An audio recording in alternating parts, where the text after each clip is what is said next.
नमस्कार. बऱ्याच जणांच्या कमेंट आल्या की दादा वन टक्स कटोरी ब्लाऊजचं आम्हाला कटिंग पाहिजंय, तर मी का नाही सांगणार. तर चला मग. फुल कटोरी ब्लाऊजचं कटिंग आहे हे. पूर्ण उंची अधिक अर्धा इंच घेतलेलं आहे.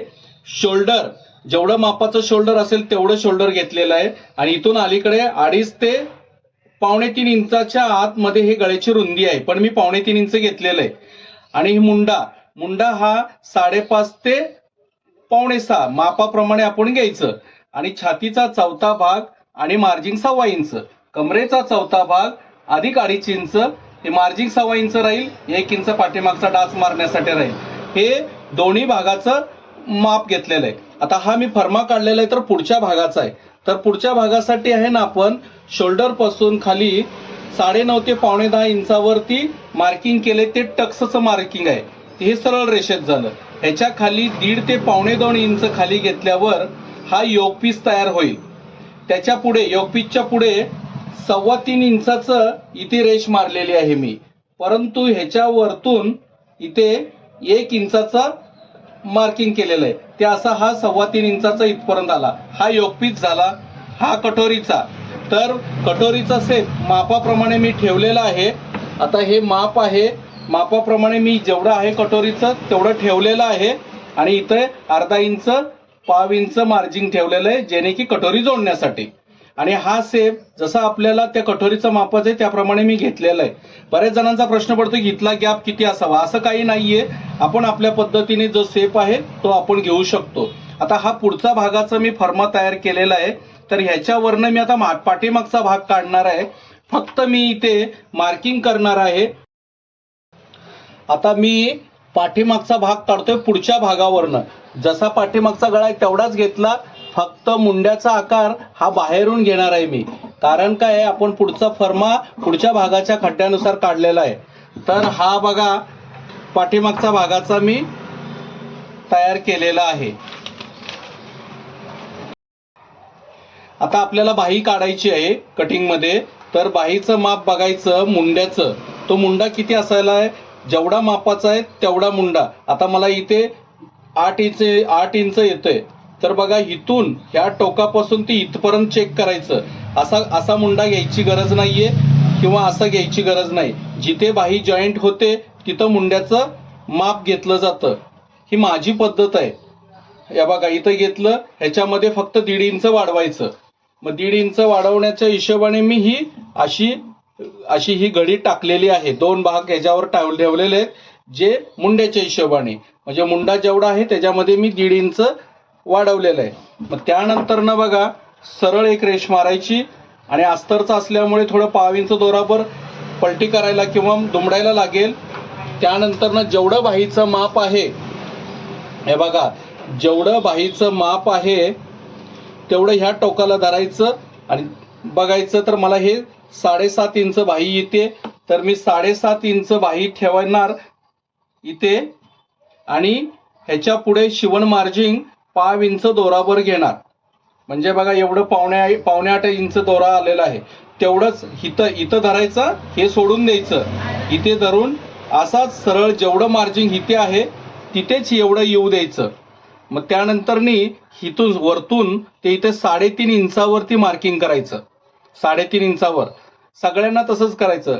आणि त्यानंतरनी दंडाचं माप किती आहे बघायचं.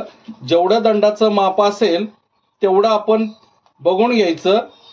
आणि इथे 6.5 आहे माझं, तर मी 6.5च ठेवणार. आणि इथे 1.25 इंच याचं मार्जिन वाढवून ठेवणार. इथे 3.5 इंचाचं आपण मार्किंग केलेले आहे ना, तिथं 1.25 इंचाचा हे कट ठेवायचा. आणि याला सरळ रेष घ्यायची. मग ह्या टोकाने ह्या टोकाला सरळ रेष घ्यायची. मग आता इथे आपण जे मार्किंग केलेलं होतं पूर्ण बाहीच्या उंचीचं इथून ते इथपर्यंत याचा संबंध नाही, हे दुमडपट्टीसाठी आहे. मग ह्याला अशी सरळ रेष घ्यायची ह्या टोकून ह्या टोकाला. आणि याला असा आपल्या हिशोबाने बरोबर ह्या अनुसाराने हा सेप इथं द्यायचा. हा साध्या बाहीचा सेप आहे. आणि पुढच्या खड्ड्याचा जेवढं इकडे दिलंय तेवढंच विरुद्ध दिशेला ह्याला मिळवून येत हे बघा ह्या हिशोबाने असं वळण द्यायचं. एक प्रकारचा हा चिंचोळा भाग झाला पाहिजे. आणि ह्या पद्धतीने हे पूर्ण असं कटिंग करून घ्यायचं. तर आता हे पूर्ण बाहीचं कटिंग केलेलं आहे मी. बघा पाठीमागचा शेप असा घेतलेला आहे आणि याच्याच विरुद्ध खालून आतमध्ये 1.5 इंच या हिशोबाने अर्धा ते 1.5 इंच जसा मुंड्याचा भाग असेल त्याप्रमाणे आपण हा बाहीचा शेप घेतलेला आहे. आता हे पूर्ण तयार बाही झालेली आहे. इथे जॉईंट आहे, मी ती जॉईंट देईन. हे पूर्ण तयार बाही झालेली आहे. आता आपल्याला पुढच्या भागातले वेगवेगळे भाग काढायचे. तर हे कटोरीचा भाग आहे फ्रंटचा आणि हा योक पीस. तर आपल्याला आहे ना जसं मार्किंग केले त्याप्रमाणे हा पीस काढून घ्यायचा आणि हा कटोरीचा पण असा जसा मार्किंग केलेला आहे आपण त्या पद्धतीने हे काढून घ्यायचे. तर हा एक भाग वेगळा झाला, हा एक भाग वेगळा झाला आणि हा एक भाग. आता फ्रंटचं बघा मी कटिंग करतोय आहे ह्या पद्धतीने आपल्याला कटिंग करायचं आहे. फक्त वाढवायचं आहे ह्याच्या खाली, का तर योक पीस लावण्यासाठी आणि समोरल्या भागाला 1/2 इंच वाढवायचं आहे ते कटोरी बसवण्यासाठी. या इथपर्यंत वाढवलं आणि जसं पुढचा भाग गळ्याचा आकार आहे त्या पद्धतीने हे समोरचा भाग कट करून टाकायचा. आणि मुंडा जेवढा आहे त्याप्रमाणे आपण अगोदरच खड्ड्याचा आकार कापलेला होता त्याप्रमाणे आता हे आहे असं कट करून टाकायचं. शोल्डरचं आहे त्या पद्धतीने कट करायचं. झालं, हा पुढचा भाग तयार झालेला आहे. त्याला आपल्याला शेप द्यायचा असेल तर व्यवस्थित एकसारखं पद्धतीने हे बघा एकसारखं पद्धतीने करून घ्यायचं, कारण थोडं वेडं वाकडं कटिंग मध्ये होऊन जातं. त्यामुळे आपण जरा असं व्यवस्थित छान शेप करायचा. परत मुंड्याचा पण जरा चुकत असेल किंवा काय कमी जास्ती कटिंग मध्ये नीट होत नसेल तर याला उत्तम पद्धतीने असं छान पैकी त्याला शेप द्यायचा. आता आपल्याला मेन मुद्दा म्हणजे कटोरी काढायची आहे. सरळ कापड आहे, आडवा आहे आणि हे क्रॉस आहे. तर ह्या क्रॉस कापडातच ही कटोरी बसवायची जी आपण पुढच्या भागातून फरम्यातून काढलेली आहे. तर बघून घ्यायचं की इथे मार्जिंग येतंय का, इथे येतंय का, त्या पद्धतीने आपण हा पीस बसवायचा. आता इथे मी फक्त आहे ना गळा पसरू नये म्हणून इथं 1/2 इंचाच्या आतमध्ये एक तिरकं कट केलेलं आहे. तर आता इथे खाली 1.25 इंचावरती मार्किंग करायचं. तसंच इकडे पण 1.25 इंचावरती मार्किंग करायचं. छातीचं माप जर मोठं असेल तर थोडं वाढवायचं. जर छातीचं माप आणखी लहान असेल तर थोडं कमी करायचं. हे बघा, आणि एखाद्या ब्लाऊजला जर कटोरीचा उठाव जास्त नको असेल त्या लेडीजला तर आपण नकळत कमी करायचं. इथेच फक्त वाढवायचं जेणे की तो टक्स जेवढा हवा तेवढा उभा राहतो. आणि आता इथं 1.25 इंचाचं मार्किंग केलेलं आहे, इथे 1.25 इंचाचं आहे. तर ह्या टोकापासून ते या टोकापर्यंत आपण क्रॉसमध्ये रेष घ्यायची. मग कटोरी जोडण्यासाठी 1/2 इंच लागतं आपल्याला. ह्या गळ्यापासून हे बघा, ह्या इथं ठेवतो मी, ह्या गळ्यापासून आपल्याला 1/2 इंचाच्या हिशोबाने ह्या 1.25 इंचाला मिळवायचं आहे. आणि ह्याच्या खाली 2 ते 1.5 इंचच्या अंतराने असा भाग घ्यायचा आहे. तो ह्याला मिळला पाहिजे क्रॉसमध्ये. हे खाली झालं. आता मध्य काढायचं तर आपण वरतून शोल्डर पासून इथे पॉइंट घेतलेला होता. जो पॉइंट येतो त्याची रेघ मारलेली होती, यातला निम्मा भाग करायचा समान अंतराने. हे बघा, निम्मा भाग केला म्हणजे समान सेंटर येतो. आता 1.25 दोरा आहे तर मी 3 दोराच्या आतमध्ये इथे घेणार. मग ह्याचं मार्किंग ह्याच्या खाली करून घ्यायचं. आता हे वरती शोल्डर पासून सेंटर घेतलेला होता तो इथे आलेला आहे. तो सेंटर समान अंतराने आपण मध्य काढायचा. तो इथे मी मध्य घेतलेला आहे आणि इथं मार्किंग केलेलं आहे आणि तो मार्किंग इथे आलेला आहे.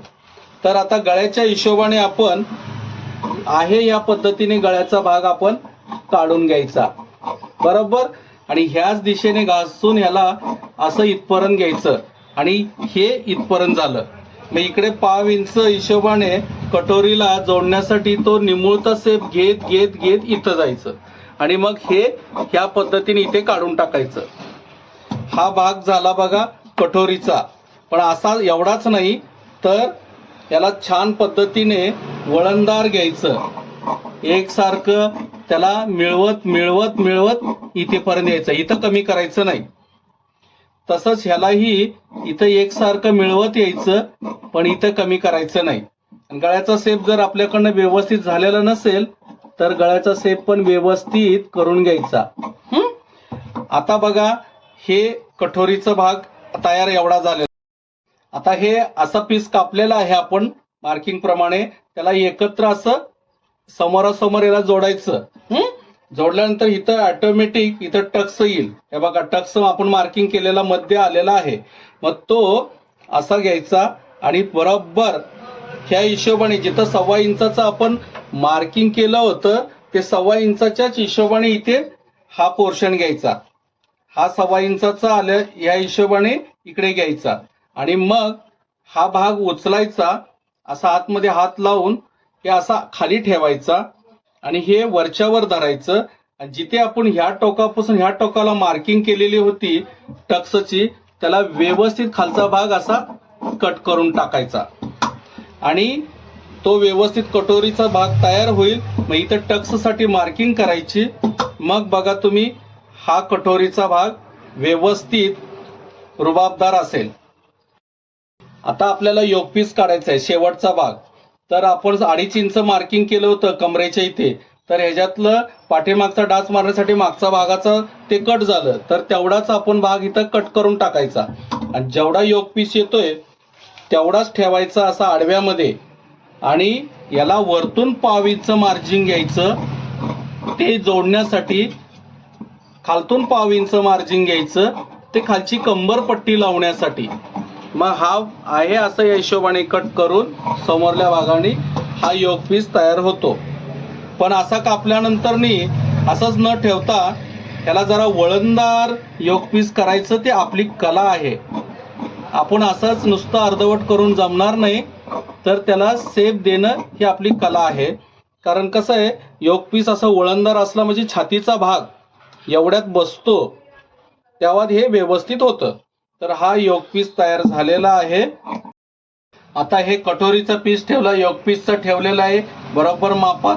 तर आपल्याला आता छातीचं माप चेक करायचं, जे फायनल आता 42.5 मला पाहिजे माप, तर मी 42.5चं इथं मार्किंग क्रॉस मध्ये करणार. तर 42.5 म्हणजे 10.5 दोरा, त्याला 1.25 इंच पुढे वाढवायचं मार्जिन, 11.5 झालं. मग इथं पावणे आपलं 12ला दोरा कमी. मग एवढं मार्किंग करायचं आणि ह्या टोकापासून ह्या टोकाला हे बघा ही एवढं सरळ रेष मारायची आणि आपण हे पूर्ण कट करून घ्यायचं. जेवढं वाढलेलं आहे ते कट करायचं, म्हणजे अजिबात मार्जिन जास्त येत नाही, नको ती. आणि मग हे पूर्ण होईल. मग तर आता बघा हा मी पुढचा भाग ठेवल्यानंतर पाठीमागचा भाग ठेवल्यानंतर हे कटोरीचा भाग ठेवल्यानंतर परत योक पीसचा भाग ठेवल्यानंतर आपल्याला बाही लावून बघायची आहे. अगोदरच मुंडा मोठा कापायचा नाही, कदाचित बाही बसू शकत नाही किंवा बाही पण वाढू शकते. अगोदरच आपण 1/2 इंचाने मुंडा कमी कापायचा, जेणे की मग बाही बसवताना अवघड जात नाही. आता हे पुढचा खड्डा मी आत घेतलेला आहे 1/2 इंच दोराबर, तसं मागचा खड्डा 1/2 इंच दोराबर बाहेर आहे. आता हे बाही लावायची, इथं सेंटरला सेंटर बरोबर धरायचं आणि हे बरोबर असं लावून बघायची बाई. हे बघा अशी लावून बघत इथपर्यंत बघायची, तर बरोबर बसते. का तर मुंडा कापताना आपण अगोदर कमी कापायचा, मग बाही बसल्यावर ते बरोबर होऊन जातं. जर एखाद्या वेळेस बाही असं बसवायला गेलो आणि बाही जर आपली वाढली तर तो मुंडा कदाचित आपण खाली घेत राहायचा, ते पण जास्त नाही, नकळत घ्यायचा. जेव्हा बाही बसती तेव्हा ते पूर्ण होतं. तर आता हे पूर्ण कटिंग झालेलं आहे, तुम्ही शिवू शकता हे अशा पद्धतीने.